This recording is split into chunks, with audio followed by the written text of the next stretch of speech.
l'agence So Wine présente So Wine Talks.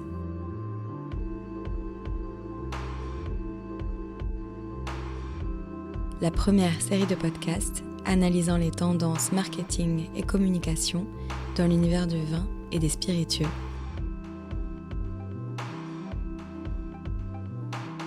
À l'heure du Dry January, la France entière semble s'être arrêtée de boire de l'alcool. Le mois sans alcool est-il le symptôme d'une tendance de fond chez les Français ? Boit-on vraiment moins d'alcool, et particulièrement moins de vin, qu'auparavant ? La déconsommation du vin, mythe ou réalité ?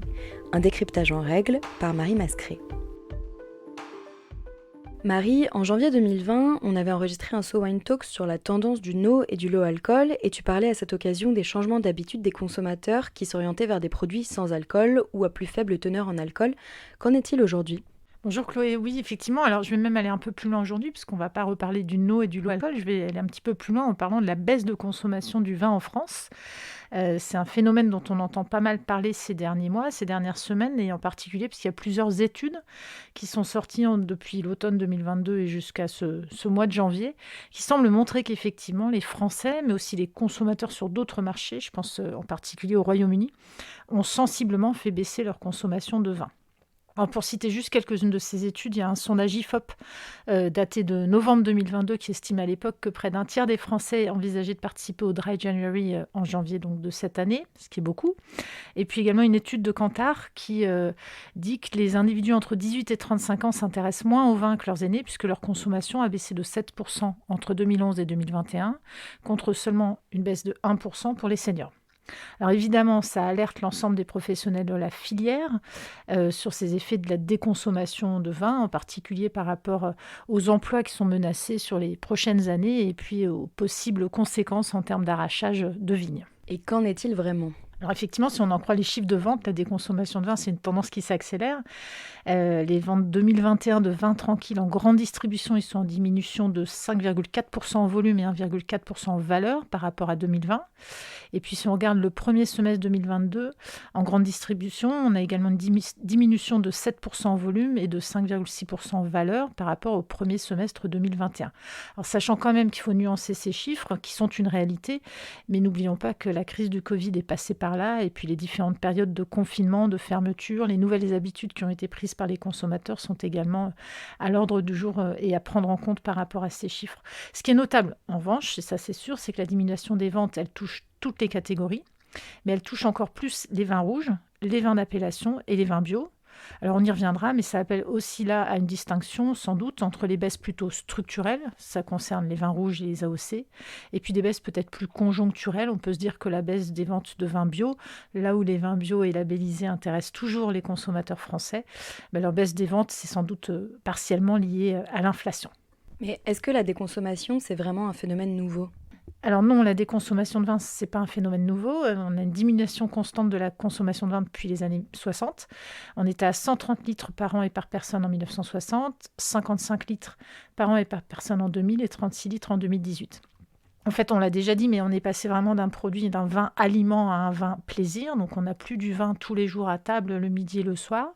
Donc, inévitablement, on a une consommation de vin de table en particulier qui chute. Ça, c'est un constat qui est connu. Au même titre que l'apprentissage plus tardif du vin par les consommateurs ou l'augmentation du nombre de familles monoparentales. Donc, moins d'occasions de consommer de vin. Ça, c'est des évolutions naturelles de la société qui font que le vin est moins au centre du repas. Et puis, si on resserre la focale jusqu'en 2021, on note plusieurs points, entre autres parmi les ventes en grande et moyenne surface, un redécoupage des ventes par couleur, puisque la part des vins rouges diminue, au profit d'abord des rosés, puis des vins blancs. On est passé de 55% de rouge, 17% de blanc et 28% de rosé en 2013. C'est les ventes de vins tranquilles en volume, à 44% de rouge, 21% de blanc et 28% de rosé en 2021. Et si on entre plus dans le détail de ces données chiffrées, qu'est-ce qu'on observe ? Alors, ce qui est particulièrement intéressant dans ces données chiffrées, c'est qu'on observe un désintérêt croissant des jeunes pour le vin. Et les jeunes, évidemment, c'est les consommateurs de demain, les consommateurs d'aujourd'hui, mais aussi de demain. Selon une étude Wine Intelligence qui vient d'être publiée, on a 47% des vins qui sont consommés par des personnes de plus de 55 ans et seulement 28% des vins qui sont consommés par des personnes de moins de 40 ans. Donc, quelque part, plus on est âgé, plus on est consommateur régulier de vin, et plus on est jeune en revanche, et ça l'étude le montre également, plus on diversifie sa consommation de boissons alcoolisées. Et à ce titre, ce qui est intéressant de noter, c'est qu'il y a un intérêt croissant pour la bière. Entre 2015 et 2021, les Français sont passés de 31 à 33 litres de bière consommés par personne et par an. Alors on part de loin, parce que la France, c'est un des pays de l'Union européenne qui consomme le moins de bière par habitant. Mais malgré ça, c'est aussi un des pays d'Europe qui compte le plus de brasseries artisanales. Et ça, pour le coup, c'est extrêmement intéressant, parce que ça veut dire quoi? Ça veut dire que le désintérêt pour la consommation de vin ou pour la consommation d'alcool, il n'est pas tant dans l'intérêt pour le produit, qui est toujours là. On s'intéresse au produit, on a envie de goûter des choses différentes, on a envie de continuer à découvrir, que dans la consommation réelle. Donc on consomme moins par tête, mais on s'intéresse toujours au produit.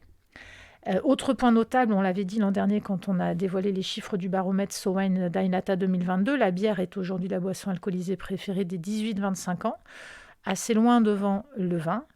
Et puis un autre point intéressant, c'est que ces consommateurs, et en particulier les jeunes, ils ont donc une tendance à rechercher des saveurs originales ou particulières. La part de marché des bières dites de spécialité, elle est en constante hausse depuis plusieurs années, comme celle du sans-alcool d'ailleurs. Comment peut-on expliquer ce basculement de la demande des consommateurs vers des boissons sans alcool ou plus faiblement alcoolisées? Alors il y a plusieurs facteurs qui expliquent ce phénomène. D'abord, un engouement, on y reviendra, pour les boissons non alcoolisées, différents changements sociétaux, la forte inflation qui pèse sur les ventes et qui favorise la bière en particulier, puisque c'est un produit moins cher évidemment que le vin. Et puis un moment de consommation du vin rouge qui est traditionnellement quand même encore aujourd'hui ancré pendant le repas, associé avec de la viande. Alors, est-ce qu'on doit faire la corrélation avec la baisse de la consommation de viande? Voilà, c'est sans doute des phénomènes qui sont conjoints.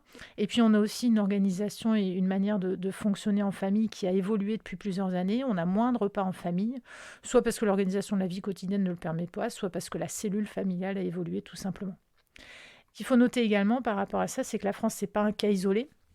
De manière générale, les pays producteurs de vin voient leur consommation de vin diminuer et leur consommation de bière augmenter. Et la tendance est inverse dans les pays producteurs de bière. Donc quelque part, il y a une forme d'uniformisation relativement progressive, mais réelle quand même, de la consommation de boissons alcoolisées dans les pays occidentaux. Comment est-ce qu'on pourrait expliquer cette baisse de la consommation, ces changements d'habitude?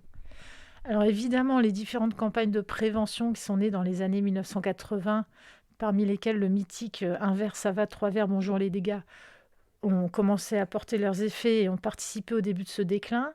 Effectivement, si on observe ne serait-ce que la traduction de la consommation d'alcool auprès des influenceurs ou la manière dont c'est traduit dans les chansons, dans la pop musique et dans la pop culture, consommer de l'alcool, c'est plus aussi branché.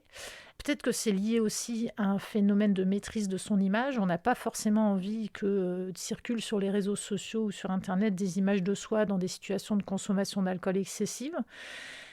Évidemment, il y a des tendances de fond, comme la tendance liée à tout ce qu'on appelle le healthy, donc le fait de faire attention à soi, attention à sa santé, qui participe aussi de cette baisse de la consommation. On fait attention à ce qu'on mange, on fait attention à ce qu'on boit, on se fait plaisir, mais on fait attention globalement à ce qu'on consomme, et on ne veut pas être dans l'excès, là aussi pour maîtriser son corps et son image.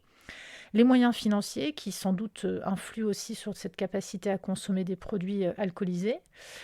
Est-ce qu'on sort moins depuis la pandémie ou depuis la fin de la pandémie? Je n'en sais rien, mais en tout cas, les années qui viennent de passer, les 3 dernières années, ont sans doute eu un effet aussi sur la consommation de vin et la consommation d'alcool en général. Et puis peut-être aussi tout simplement un phénomène de mimétisme ou de non-mimétisme d'ailleurs. Nos parents consommaient du vin et quand on est jeune, peut-être qu'on ne veut pas faire comme ses parents et qu'on veut se construire différemment. Donc c'est peut-être plus autant à la mode que ça de consommer du vin à tous les repas. Ce qu'il faut dire aussi, et ça c'est plutôt positif, c'est que les jeunes en particulier, même l'ensemble des consommateurs, ils ont plus de choix. C'est-à-dire qu'aujourd'hui on a le choix entre boire du vin, boire des produits sans alcool, des produits à faible teneur en alcool, de la bière. Le choix étant plus large, par définition, on va peut-être moins naturellement s'orienter de manière systématique sur le vin, mais sur d'autres produits également. Autre point positif, on a des données qui montrent aussi que les Français consomment certes moins, mais mieux. Déjà, tout simplement, si on observe une érosion des parts de marché dans les grandes surfaces, en même temps, on observe que le secteur des cavistes, lui, il est en croissance, surtout dans les grandes villes. On a tous observé autour de soi que les cavistes ouvrent à droite et à gauche sur différentes thématiques avec des sélections toujours plus pointues et une approche toujours plus sélective et éclairée. Donc c'est intéressant parce que ça répond à une demande des consommateurs qui ont besoin d'avoir du conseil et qui ont besoin qu'on leur explique et qu'on leur donne envie de consommer certains produits. Parallèlement, on observe que le budget alloué à l'achat d'une bouteille de vin, il est en augmentation constante en France. Les chiffres du baromètre SoWine Dynata 2022 montraient que 56% des personnes interrogées déclaraient acheter régulièrement des flacons entre 11 et 20 euros, alors qu'elles n'étaient que 22% en 2013. Et puis les goûts ont également évolué, ils se portent davantage vers des vins avec des profils plus légers, loin de la grande mode des tanins imposants et du bois à tout va qui sévissait dans les années 90. Et comment est-ce que les acteurs composent avec cette tendance de fond ? Alors ceux qui effectivement prennent conscience de cette tendance, pour certains, ils vont proposer des nouveaux moments de consommation, soit en développant des formats alternatifs, que ce soit des formats du type bib ou du type vin en canette, donc avec l'idée derrière d'encourager une consommation qui soit en dehors du seul cadre du repas, soit en proposant des nouveaux modes de consommation, par exemple autour de la mixologie. On va mettre en avant tel vin dans une approche cocktail, en proposant une recette et en invitant son consommateur à déguster le vin, mais dans une nouvelle manière d'en profiter.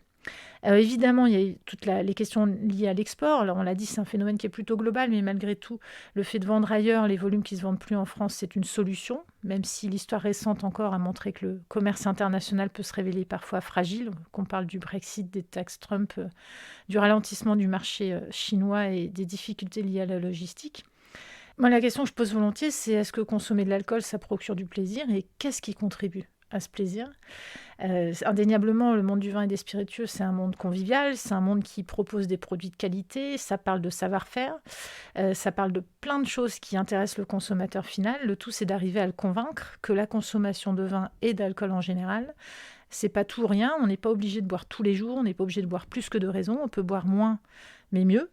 Certains acteurs du secteur, d'ailleurs, l'ont bien compris, qui vont proposer à leurs consommateurs une consommation responsable. Je pense d'ailleurs à la dernière campagne des vins d'Alsace, avec une approche et un parti pris qui met en valeur justement le consommer moins mais mieux. Ce qui est certain, c'est que le monde du vin a tous les atouts pour continuer à donner envie aux amateurs de boire du vin, ce consommateur qui plébiscite les produits du terroir, qui a redécouvert l'importance de la terre, qui a le goût pour les produits de qualité, qui reconnaît la valeur de la transmission, qui aime bien aussi qu'on lui raconte de belles histoires, qui s'attache aux marques quand elles arrivent à le fidéliser.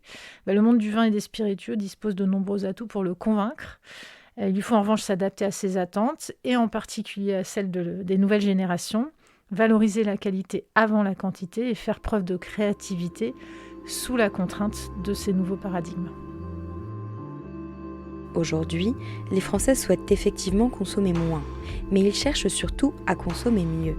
Face aux multiples choix de boissons artisanales, de bières, de boissons sans alcool ou en low alcool, le vin a toujours une carte à jouer. Celle de la filiation à un terroir, de l'attachement à un savoir-faire et une certaine manière d'être qui fait intimement partie de la culture française. SoWine Talks reviendra dans quelques semaines pour décrypter à nouveau les tendances de consommation des vins et spiritueux.